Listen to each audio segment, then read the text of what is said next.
Thought vibration, or the law of attraction in the thought world.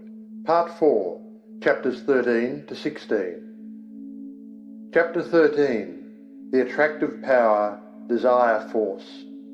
We have discussed the necessity of getting rid of fear, that your desire may have full strength with which to work.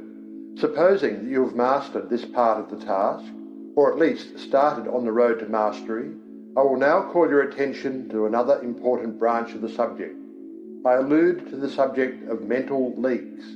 No, I don't mean the leakage arising from your failure to keep your own secrets. That is also important, but forms another story. The leakage I am now referring to is in that occasioned by the habit of having attention attracted to and distracted by every passing fancy.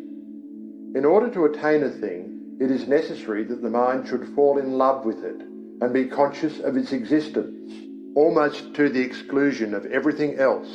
You must get in love with the thing you wish to attain, just as much as you would if you were to meet the girl or man you wished to marry. I do not mean that you should become a monomaniac upon the subject and should lose all interest in everything else in the world. That won't do, for the mind must have recreation and change. But I do mean that you must be so set upon the desired thing that all else will seem of secondary importance.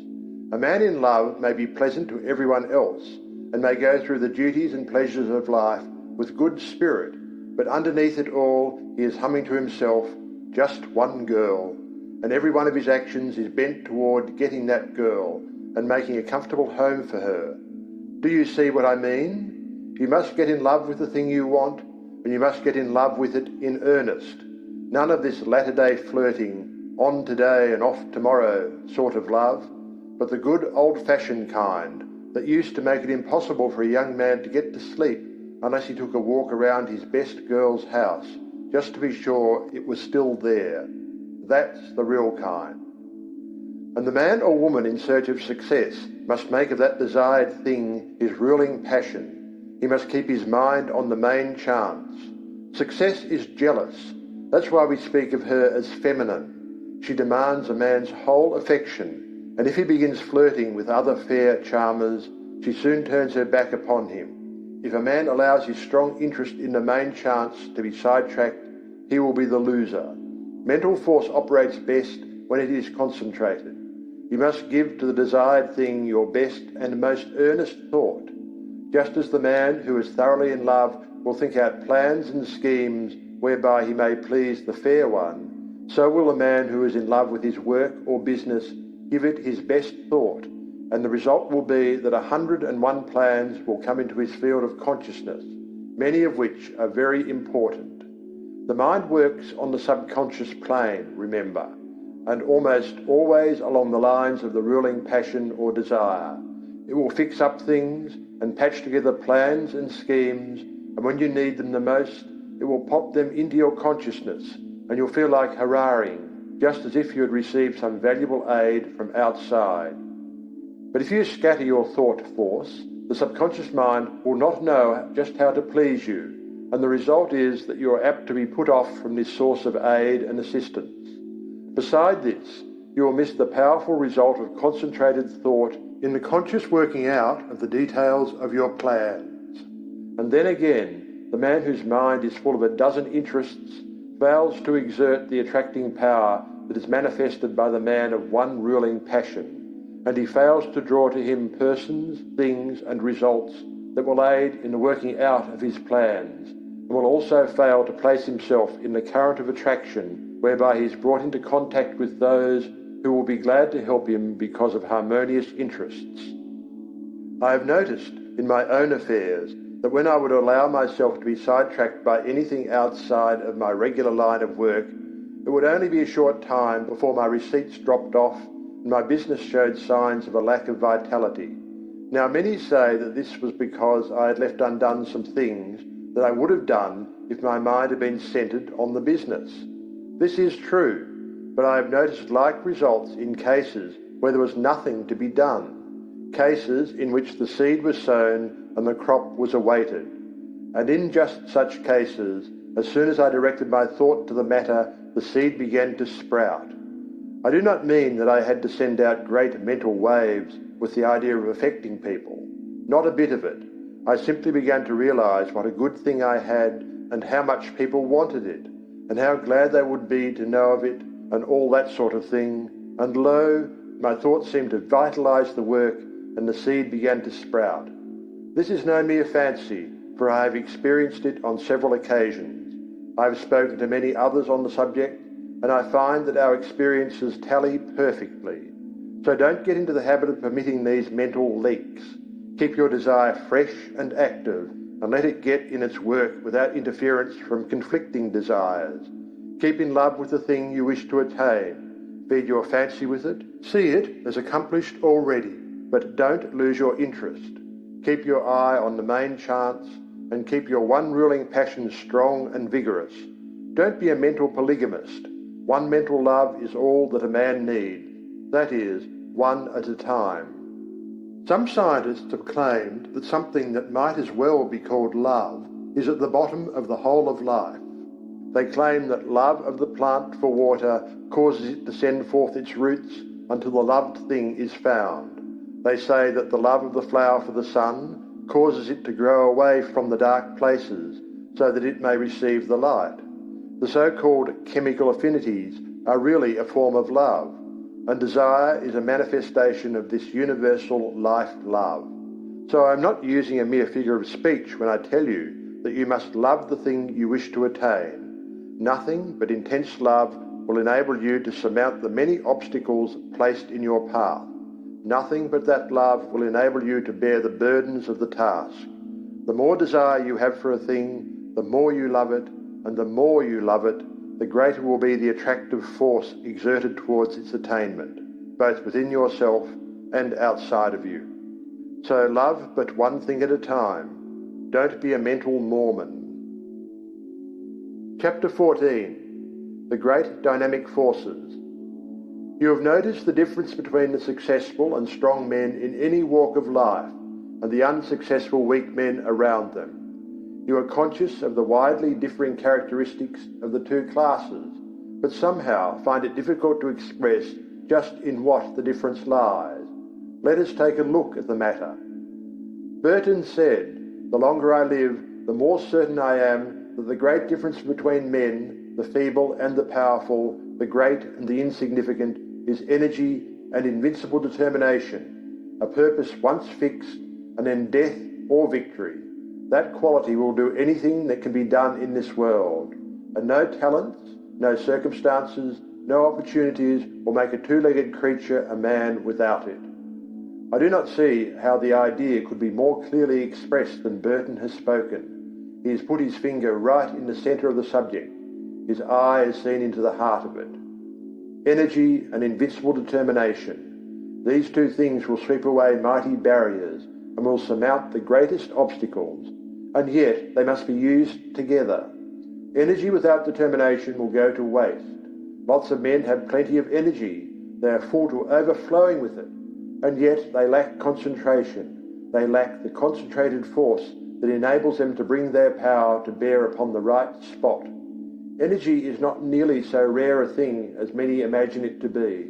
I can look around me at any time and pick out a number of people I know who are full of energy. Many of them are energy plus, and yet, somehow, they do not seem to make any headway. They are wasting their energy all the time. Now they are fooling with this thing, now meddling with that. They'll take up some trifling thing of no real interest or importance and waste enough energy and nervous force to carry them through a hard day's work. And yet, when they are through, nothing has been accomplished. Others who have plenty of energy fail to direct it by the power of the will toward the desired end. Invincible determination, those are the words. Do they not thrill you with their power? If you have something to do, get to work and do it.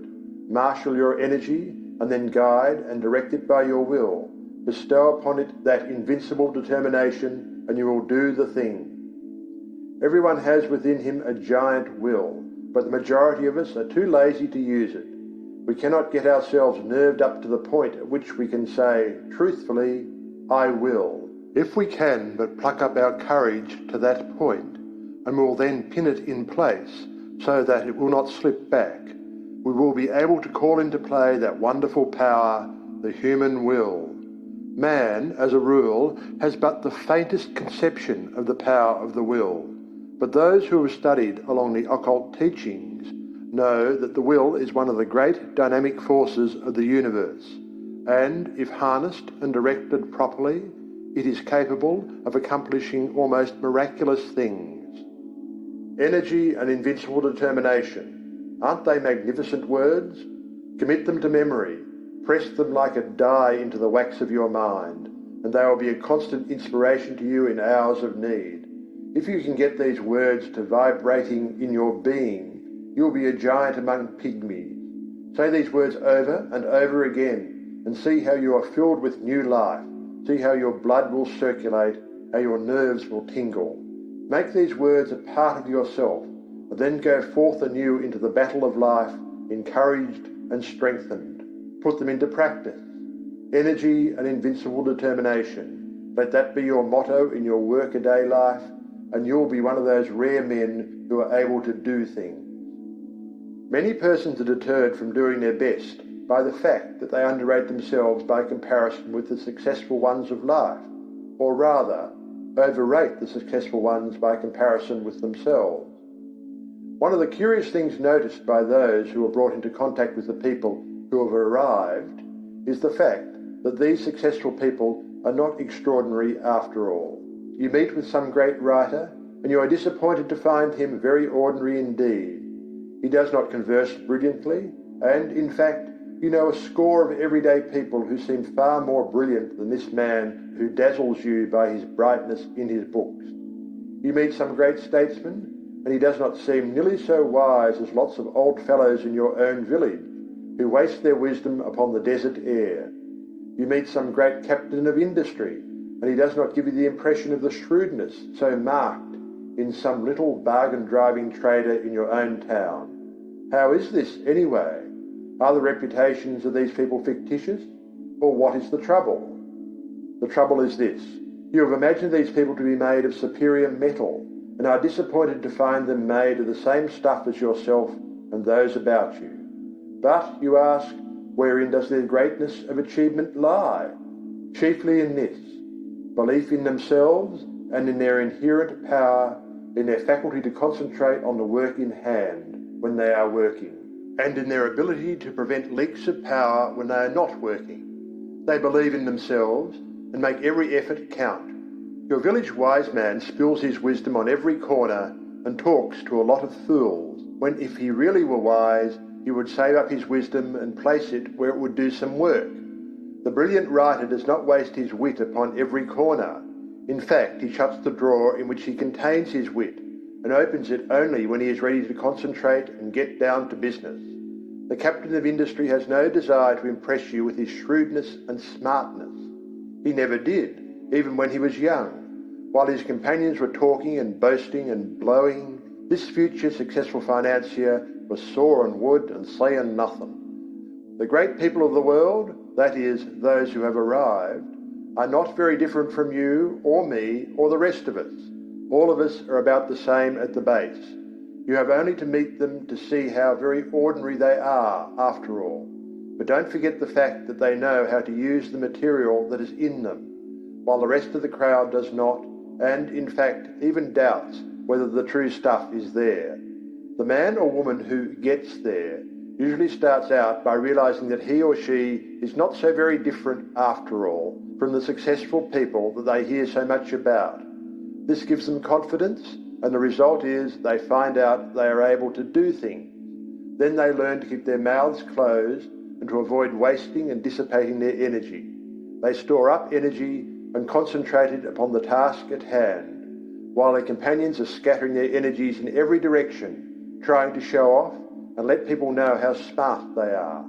The man or woman who gets there prefers to wait for the applause that follows deed accomplished, and cares very little for the praise that attends promises of what we expect to do some day, or an exhibition of smartness without works. One of the reasons that people who are thrown in with successful men often manifest success themselves is that they are able to watch the successful man and sort of catch the trick of his greatness. They see that he is an everyday sort of man, but that he thoroughly believes in himself, and also that he does not waste energy, but reserves all his force for the actual tasks before him. And, profiting by example, they start to work and put the lesson into practice in their own lives. Now, what is the moral of this talk? Simply this: don't undervalue yourself or overvalue others. Realise that you are made of good stuff and that locked within your mind are many good things. Then get to work and unfold those good things and make something out of that good stuff. Do this by attention to the things before you and by giving to each the best that is in you, knowing that plenty of more good things are in you ready for the fresh tasks that will come. Put the best of yourself into the undertaking on hand and do not cheat the present task in favour of some future one. Your supply is inexhaustible, and don't waste your good stuff on the crowd of gapers, watchers and critics who are standing around watching you work. Save your good stuff for your job, and don't be in too much of a hurry for applause. Save up your good thoughts for copy if you are a writer. Save up your bright schemes for actual practice if you are a businessman. Save up your wisdom for occasion if you are a statesman. And in each case, avoid the desire to scatter your pearls before the gaping crowd that wants to be entertained by a free show. Nothing very high about this teaching, perhaps, but it is what many of you need very much. Stop fooling and get down to business. Stop wasting good raw material and start to work making something worthwhile. Chapter 15. Claiming Your Own. In a recent conversation, I was telling a woman to pluck up courage and to reach out for a certain good thing for which she had been longing for many years and which, at last, appeared to be in sight. I told her that it looked as if her desire was about to be gratified, that the law of attraction was bringing it to her. She lacked faith and kept on repeating, "Oh, it's too good to be true. It's too good for me." She had not emerged from the worm of the dust stage, and although she was in sight of the promised land, she refused to enter it because it was too good for her. I think I succeeded in putting sufficient ginger into her to enable her to claim her own, for the last reports indicate that she is taking possession. But that is not what I wish to tell you. I want to call your attention to the fact that nothing is too good for you, no matter how great the thing may be, no matter how undeserving you may seem to be. You are entitled to the best there is, for it is your direct inheritance. So don't be afraid to ask, demand, and take. The good things of the world are not the portion of any favoured sons. They belong to all, but they come only to those who are wise enough to recognise that the good things are theirs by right, and who are sufficiently courageous to reach out for them.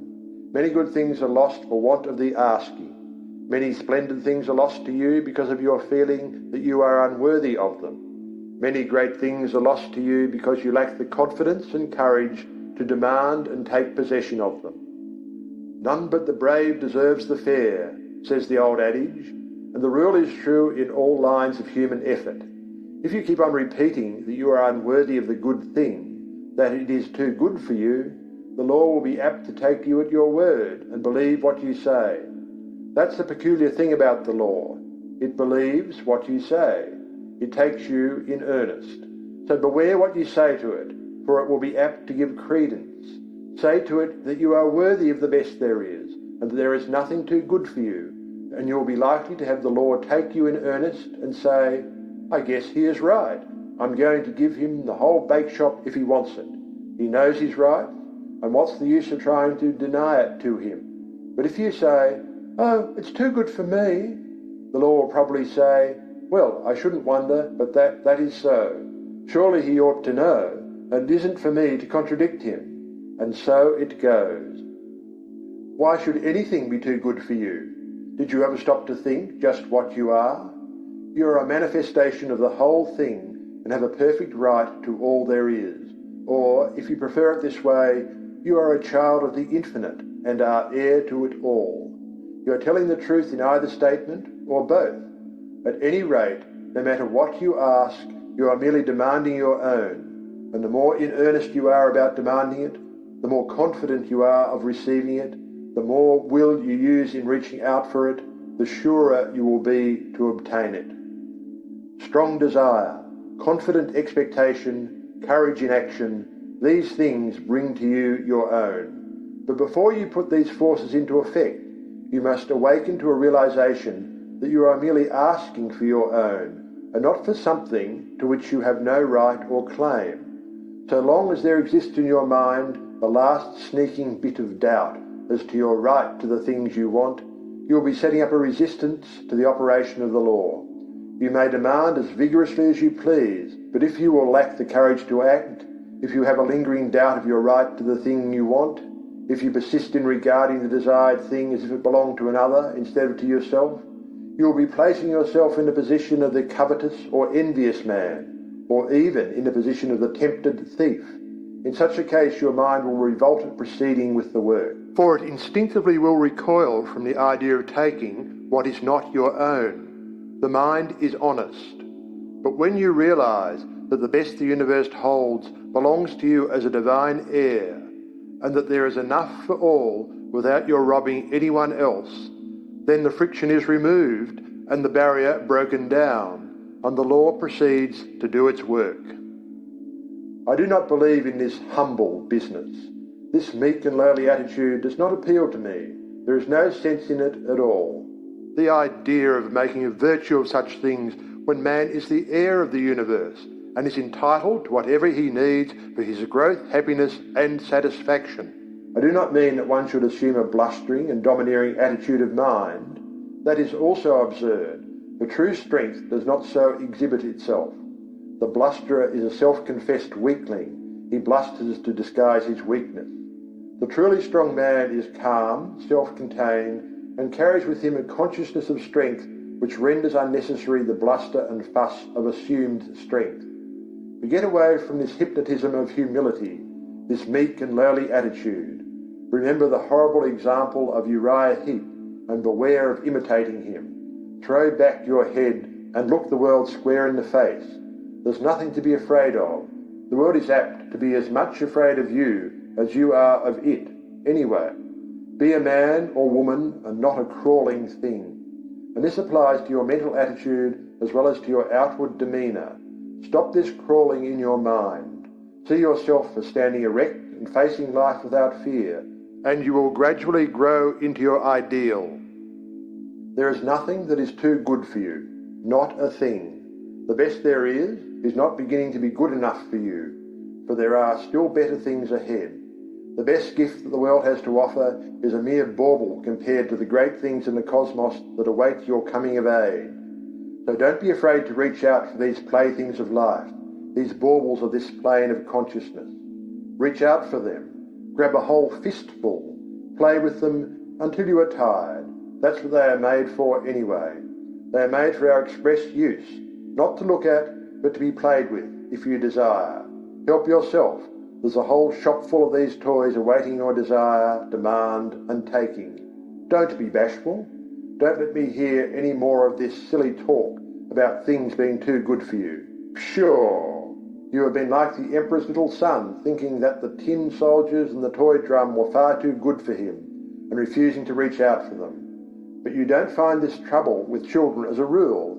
They instinctively recognise that nothing is too good for them. They want all that is in sight to play with, and they seem to feel that the things are theirs by right. And that is the condition of mind that we seekers after the divine adventure must cultivate. Unless we become as little children, we cannot enter the kingdom of heaven. The things we see around us are the playthings of the kindergarten of God, playthings which we use in our game tasks. Help yourself to them. Ask for them without bashfulness. Demand as many as you can make use of. They are yours. And if you don't see just what you want, ask for it. There's a big reserved stock on the shelves and in the closets. Play, play, play, to your heart's content. Learn to weave mats, to build houses with the blocks, to stitch outlines on the squares, to play the game through and play it well, and demand all the proper materials for the play. Don't be bashful, there's enough to go round. But remember this, while all this be true, the best things are still only game things. toys, blocks, mats, cubes, and all the rest. Useful, most useful for the learning of the lessons. Pleasant, most pleasant with which to play. And desirable, most desirable for these purposes. Get all the fun and profit out of the use of things that is possible. Throw yourself heartily into the game and play it out. It is good. But here's the thing to remember. Never lose sight of the fact that these good things are but playthings, part of the game, and you must be perfectly willing to lay them aside when the time comes to pass into the next class, and not cry and mourn because you must leave your playthings behind you. Do not allow yourself to become unduly attached to them. They are for your use and pleasure, but are not a part of you, not essential to your happiness in the next stage. Despise them not because of their lack of reality. They are great things relatively, and you may as well have all the fun out of them that you can. Don't be a spiritual prig, standing aside and refusing to join in the game. But do not tie yourself to them. They are good to use and play with, but not good enough to use you and to make you a plaything. Don't let the toys turn the tables on you. This is the difference between the master of circumstances and the slave of circumstances. The slave thinks that these playthings are real and that he is not good enough to have them. He gets only a few toys because he is afraid to ask for more, and he misses most of the fun. And then, considering the toys to be real and not realizing that there are plenty more where these came from, he attaches himself to the little trinkets that have come his way and allows himself to be made a slave of them. He is afraid that they may be taken away from him, and he is afraid to toddle across the floor and help himself to the others. The master knows that all are his for the asking. He demands that which he needs from day to day and does not worry about overloading himself, for he knows that there are lots more and that he cannot be cheated out of them. He plays and plays well and has a good time in the play, and he learns his kindergarten lessons in the playing. But he does not become too attached to his toys. He is willing to fling away the worn-out toys and reach out for a new one. And when he is called into the next room for promotion, he drops on the floor the worn-out toys of the day, and with glistening eyes and confident attitude of mind, marches into the next room, into the great unknown, with a smile on his face. He is not afraid, for he hears the voice of the teacher and knows that she is there waiting for him, in that next great room. Chapter 16. Law, not chance. Some time ago I was talking to a man about the attractive power of thought. He said that he did not believe that thought could attract anything to him, and that it was all a matter of luck. He had found, he said, that ill luck relentlessly pursued him, and that everything he touched went wrong. It always had, and always would, and he had grown to expect it. When he undertook a new thing, he knew beforehand that it would go wrong, and that no good would come of it. Oh no! There wasn't anything in the theory of attractive thought. So far as he could see, it was all a matter of luck. This man failed to see that by his own confession he was giving a most convincing argument in favour of the law of attraction. He was testifying that he was always expecting things to go wrong, and that they always came about as he expected. He was a magnificent illustration of the law of attraction, but he didn't know it, and no argument seemed to make the matter clear to him. He was up against it, and there was no way out of it. He always expected the ill luck, and every occurrence proved that he was right, and that the mental science position was all nonsense. There are many people who seem to think that the only way in which the law of attraction operates is when one wishes hard, strong, and steady. They do not seem to realise that a strong belief is as efficacious as a strong wish. The successful man believes in himself and his ultimate success, and, paying no attention to little setbacks, stumbles, tumbles, and slips, presses on eagerly to the goal, believing all the time that he will get there. His views and aims may alter as he progresses, and he may change his plans or have them changed for him, but all the time he knows in his heart that he will eventually get there. He is not steadily wishing he may get there. He simply feels and believes it, and thereby sets to operation the strongest forces known in the world of thought. The man who just as steadily believes he is going to fail will invariably fail. How could he help it? There is no special miracle about it. Everything he does, thinks and says is tinctured with the thought of failure. Other people catch his spirit and fail to trust him or his ability, which occurrences he in turn sets down as but other exhibitions of his ill luck, instead of ascribing them to his belief and expectation of failure. He is suggesting failure to himself all the time, and he invariably takes on the effect of the auto-suggestion. Then, again, he, by his negative thoughts, shuts up that portion of the mind from which should come the ideas and plans conducive to success, and which do come to the man who is expecting success because he believes in it. A state of discouragement is not the one in which bright ideas come to us. It is only when we are enthused and hopeful that our minds work out the bright ideas which we may turn to account. Men instinctively feel the atmosphere of failure hovering around certain of their fellows, and on the other hand recognise something about others which leads them to say, when they hear of a temporary mishap befalling such a one, "Oh, he'll come out all right somehow. You can't down him." It is the atmosphere caused by the prevailing mental attitude. Clear up your mental atmosphere. There is no such thing as chance. Law maintains everywhere, and all that happens because of the operation of law.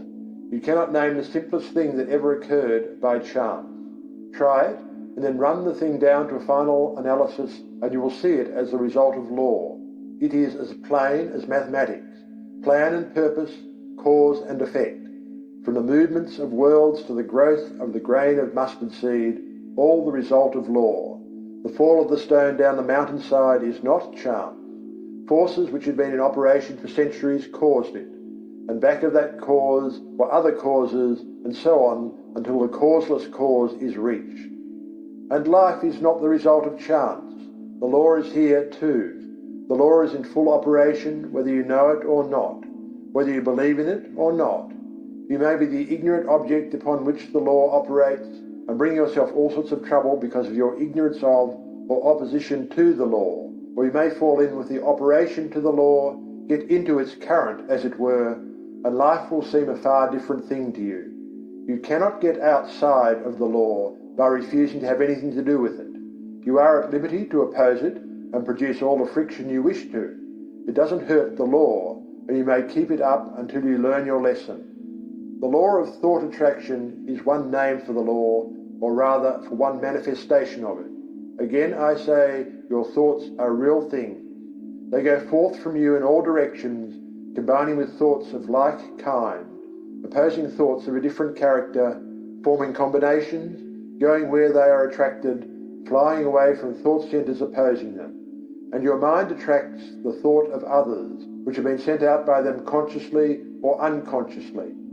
But it attracts only those thoughts which are in harmony with its own. Like attracts like, and opposites repel opposites in the world of thought.